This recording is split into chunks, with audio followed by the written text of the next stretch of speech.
Babayaran mo ba ng milyon-milyon ang isang isda o aso? Sa video ngayon, makikilala mo ang 10 sa mga pinakamahalagang creature sa planeta at ang ilan ay mas mahal pa kaysa sa isang mansion. Mula sa mga kailaliman ng dagat hanggang sa mga rainforest, maghanda ka ng matuklasan ng mga hayop na talagang napakamahal. Pero bago natin simulan yan, kung bago ka pa lamang sa aming channel, huwag mo sana kalimutan na mag-subscribe para naman lagi kang updated sa mga ganitong uri ng video. Number 10. Hyacinth Macaw.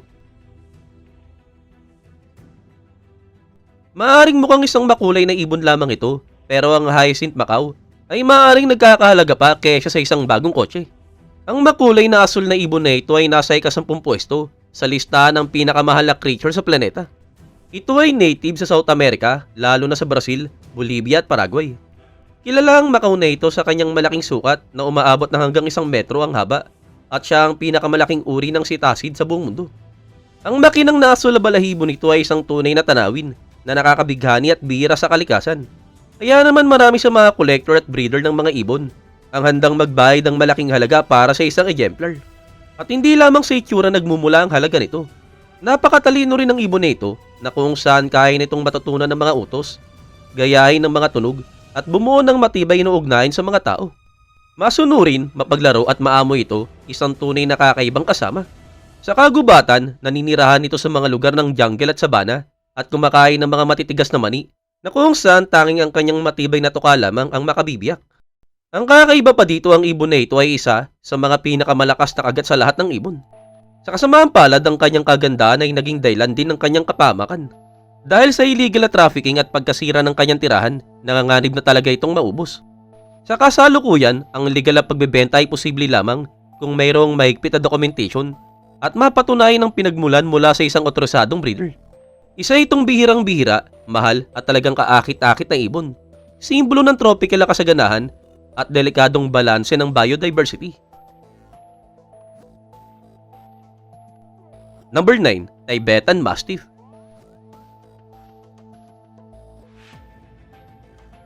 Babayaran mo ba ng halaga ng isang mansyon ng isang aso? Ang purebred Tibetan Mastiff ay naibenta sa kakaibang halaga na $2 million, kaya isa ito sa mga pinakamahal at exclusive na aso sa buong mundo. Ang dambuhala na ito ay galing sa mga bundok ng Tibet at China at ginamit noon upang bantayan ang mga kawan ng hayop at monasteryo mula sa mga mandargit tulad ng lobo at leopard. Ang dahilan kung bakit napakamahal nito ay una, may makapal at maluwag itong balahibo na parang leon ng buhok sa leeg. Ang ilan sa mga bloodline nito ay may kakaibang kulay tulad ng apoy na pula na pinapahalagaan ng mga breeder at mayayamang Chino. Hindi lamang sa itsura, dala rin ng Tibetan Mastiff ang aura ng misteryo at kapangyarihan. Sa loob ng maraming siglo, ito ay simbolo ng estado at spirituality, kaugnay ng mga emperador, maharlika at Buddhist na monghe.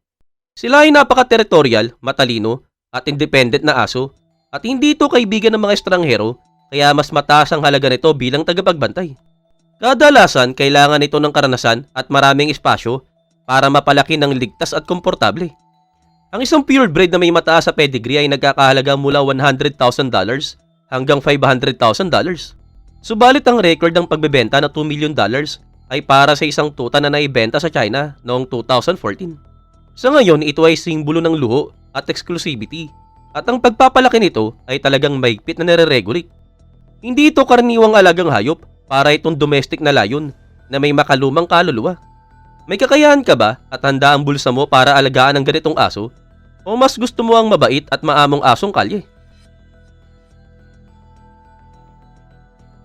Number 8. Miskaw.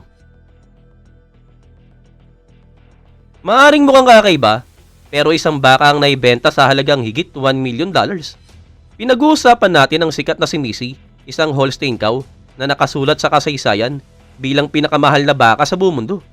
Na-auction ito noong 2009 sa halagang $200,000 at ang dahilan na hindi lamang dahil sa itsura nito. Si Missy ay tinuturing na isang genetic superstar sa mundo ng dairy farming. Napakahalaga ng kanyang lahi na ang kanyang mga inapo ay pinag-aagawan ng mga rancher at breeder na parang ginto. Isa itong perpektong halimbawa ng kahusayan sa reproduction. Nagbibigay ito ng malaking dami ng gatas na nagpapataas ang quality at naipapasa ang mga katangiang ito sa mga anak nito. Ang bawat lahi na nagmumula mismo kay Missy ay maaaring nagkakahalaga ng libu-libong dolyar sa merkado. At dagdag pa rito, siya ay namayagpag din sa mga livestock show, nanalo sa mga maraming international competition sa kagandahan ng baka na sinusuri batay sa kanyang istruktura ng katawan, balanse at perpektong pisik. Ang isa pang dahilan kung bakit tumaas ang halaga niya ay dahil sa marketing. Sumikat siya sa mga breeder, lumabas sa mga agricultural magazine at naging reference sa mga genetic improvement program.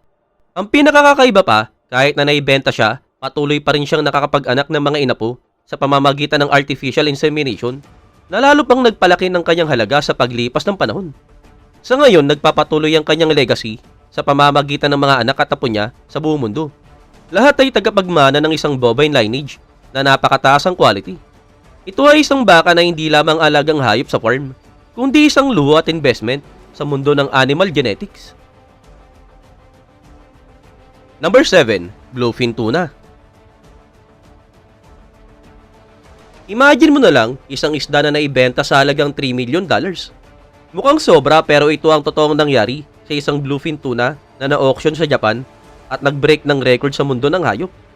Ang isdang ito ay isa sa mga pinakamahalagang sangkap sa Japanese cuisine, lalo na sa paggawa ng premium sushi at sashimi. Noong 2019, isang 270 kg na kopya nito ang naibenta sa $2.7 million sa auction sa kilalang fish market sa Tokyo. Itinuturing ang bluefin tuna bilang caviar ng dagat.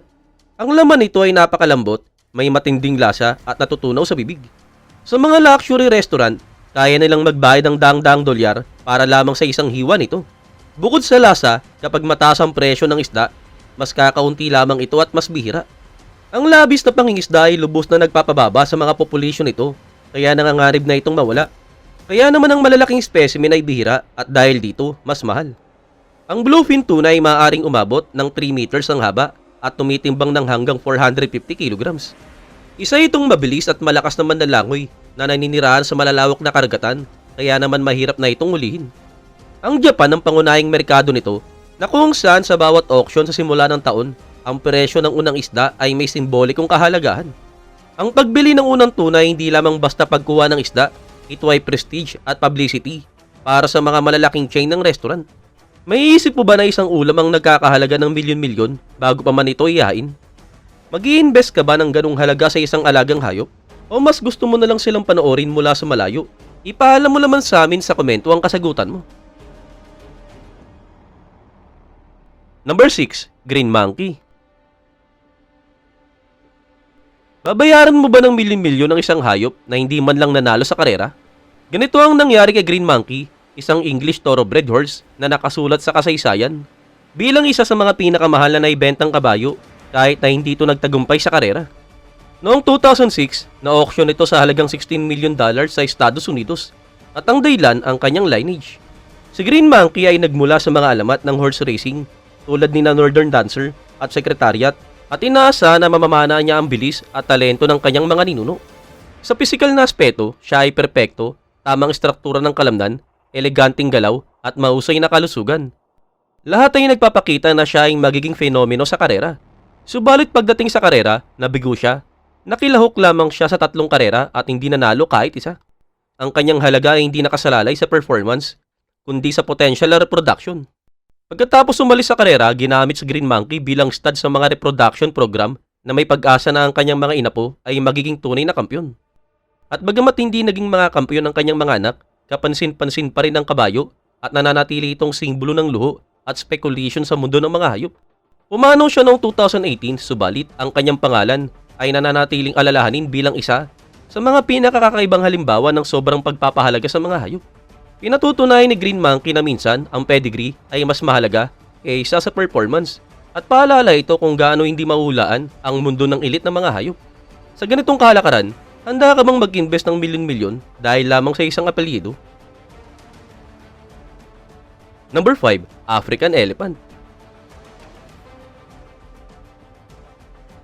Importante, matalino at kaakit-akit, ang African Elephant ay hindi lang pinakamalaki sa lahat ng elepante, kundi isa rin sa mga pinakamahal sa buong mundo. At sa kasamaang palad dahil sa nakakabahalang dahilan. Ang tinatayang halaga ng isang elepante ay maaring lumampas sa $100,000 at mas mataas pa sa black market. Mahal ito dahil sa kanilang malalaking tas na gawa sa ivory na labis na pinapahalagaan sa ilegal na kalakaran. Ang bawat tas ay maaaring tumimbang hanggang 60 kilo At ang ivory ay inaangaan sa maraming bansa para sa paggawa ng mga eskultura, alas at dekorasyon. Ang malupit na kalakalan na ito ay nagpapatuloy sa illegally na naglalagay sa panganib ng kaligtasan ng species. Subalit may kakaibang mukha rin ang conservation side. Ang mga elepante na nabubuhay sa ecological reserve at sanctuary ay mahalaga para sa ecotourism. Maraming rehiyon sa Africa ang mahigpit na nagpoprotekta sa kanila dahil alam nila na ang isang elepante ay maaaring kumita ng libu-libong dolyar sa sustainable tourism sa buong buhay nito. At higit pa sa mga aspeto ng ekonomiya, may vital ecological role din ang African elephant. Tumutulong sila na panatilihin ang balanse ng ecosystem sa pamamagitan ng pagpapatag ng mga puno, pagbubukas ng mga daanan at pagpapakalat ng mga buto. Sila ay social animals na namumuhay sa mga grupo na pinamumunuan ng mga babae at may matibay na ugnayan sa pamilya. Ipinapakita nila ang kalungkutan, saya, pananabik at kakaibang memorya, kaya kilala ang kasabihan na elephant memory. Ang African elephant ay higit pa sa isang dambuhalang hayop sa sabana. Ito ay simbolo ng lakas, karunungan at pakikibaka para sa buhay. Number 4. White crocodile. Nakita mo na ba ang isang ganap na puting buhaya? Hindi ito pinta o karaniwang mutation, ito ay bunga ng isang napakabihirang genetic condition na tinatawag na leucism na ginagawang napakahalaga at halos mythological ang hayop na ito. Hindi tulad ng albino, ang white crocodile ay may dark eye at maputing balat na nagbibigay dito ng kakaiba at natataking itsura. Tinatayang mas kaunti sa 20 kopya sa buong mundo, kaya ang halaga nito ay maaaring lumampas sa $1,000,000 sa exotic market. Kadalasan matatagpuan ang mga buhaya na ito sa mga zoo o specialized park na may mahigpit na pamantayan ng protection. Subalit mayroong naitala na illegal sale attempt na lalo pang nagpapataas sa kanilang symbolic at financial value. Sa kalikasan, mababa ang kanilang life expectancy. Ang kanilang puting kulay ay hindi nakakatulong sa camouflage, kaya madali silang maging biktima at sensitibo sa araw. Kaya naman ang pag-abot sa pagtanda ay talagang halos himala. At bukod sa kakaibang itsura, taglay nila ang parehong katangian na karaniwan sa buhaya, mga sinuunang hayop mula sa prehistoric origin, na may malakas na kagat, territorial behavior, at mapanganib na pasensya sa pangangaso. Tinaguri ang swamp ghost ang mga bihirang buhaya na ito at itinuturing na dahilan ng admiration at superstition sa maraming kultura. At may ilan pang itinuturing silang simbolo ng swerte o spiritual na creature. Mahalagang tandaan na sa maraming bansa, bawal ang pagmamay-ari ng white crocodile sa private collection. Kaya kapag pinag-usapan ang kanilang halaga, madalas ito ay estimate o hypothetical auction at hindi totoong benta. Ang white crocodile ay simbolo na kung paano tayo maaaring supresahin ng kalikasan sa mga kakaibang bersyon ng mga kilalang hayop. Number 3. Giant Panda.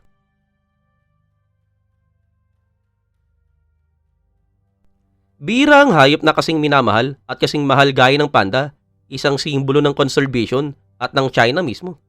Ang kakakit-akit itong itim at puting oso ay nasa 2nd pwesto sa listahan ng pinakamahal na hayop sa mundo. At hindi ito exaggeration, ang pagpapanatili ng isang panda ay maaaring lumampas sa $1,000,000 kada taon. Subalit may isang mahalagang katotohanan, hindi pwedeng bumili ng panda. Lahat sila ay pag-aari ng Chinese government na nirerenta lamang sa ibang bansa para sa sociological studies sa pamamagitan ng diplomatic at scientific agreements. Ang halaga ng mga kasunduang ito ay maaaring mag-iba mula $1,000,000 hanggang $2,000,000 kada taon. Hindi pa kasama ang pagkain, veterinary care, security at pagpapanatili ng tamang habitat. Ang pagkakaroon ng panda ay isang luho at malaking responsibility. At bukod dito, kilala ang mga panda sa pagiging mahirap iparami sa mga captivity. Ang babae ay nakakainit lamang isang beses sa isang taon at sa loob ng ilang araw lamang. Kaya naman ang bawat pagsilang ng tuta ay pinagdiriwang ng halos parang isang pambansang kaganapan. Ang mga hayop na ito ay endemic sa China, naninirahan sa mga bamboo forest sa mga bundok ng Sichuan. Ang kanilang diet ay higit 90% na bamboo, bagamat kumakain din sila ng prutas, itlog at maliliit na hayop. Sa kabila ng kanilang malambot na itsura at kalmadong ugali, ang panda ay isang oso na may malalakas na kuko at respetadong laki. At ang isang adult panda ay maaaring tumimbang na hanggang 150 kg. Ang mga giant panda ay hindi lamang may ekonomiyang halaga, kundi isa ring political, environmental at cultural asset. Number 2. Gunter 4. Narinig mo na ba ang isang aso na mas mayaman pa kaysa karamihan ng tao sa mundo? Ito ang Gunter 4, isang German Shepherd na hindi lamang isa sa mga pinakamahal na aso, kundi isa rin sa mga pinakamayamang creature sa planeta na may fortune na tinatayang higit $400 million. Hindi binili si Gunter para sa ganitong halaga, kundi naman ang napakalaking kayamanan mula sa isang German countess na nagangalang Carlotta Lebesden. Mula noon, ang aso at ang kanyang kahalili na lahat ay pinangalan ng Gunter ay namuhay sa paligid ng hindi kapanipaniwalang luho.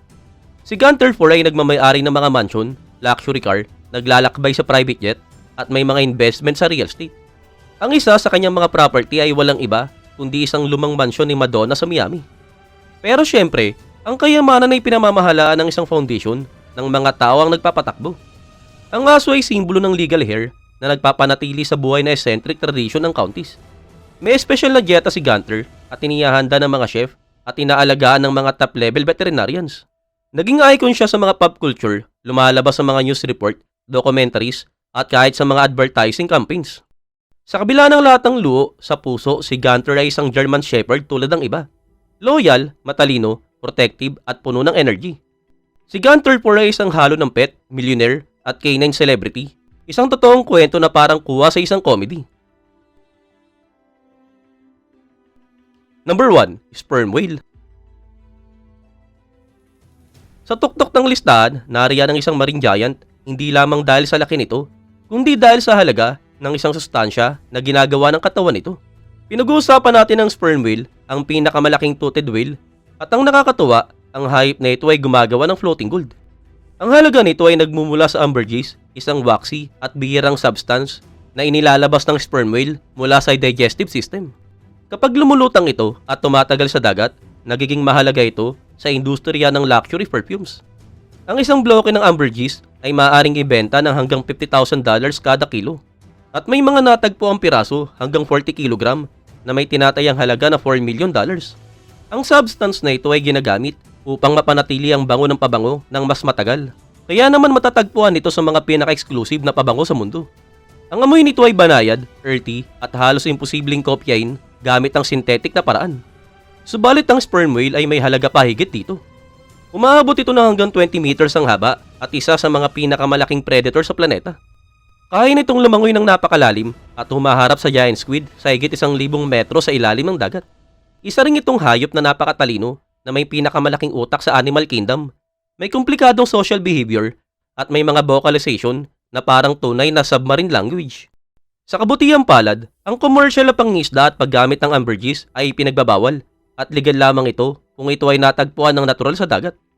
Ang sperm whale ay isang perpektong halimbawa kung paano maaaring magtago ng kayamanan ng kalikasan sa lugar na hindi mo inaasahan.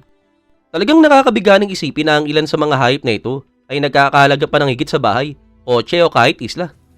Ngayon, ikaw, may alam ka bang hayop na hindi namin naisama sa listahan? Ipaalam mo naman sa amin sa komento. At bago tayo magtapos, huwag mo sana kalimutan na i-like ang video, mag-subscribe sa aming channel para naman lagi kang updated sa mga next pa naming video.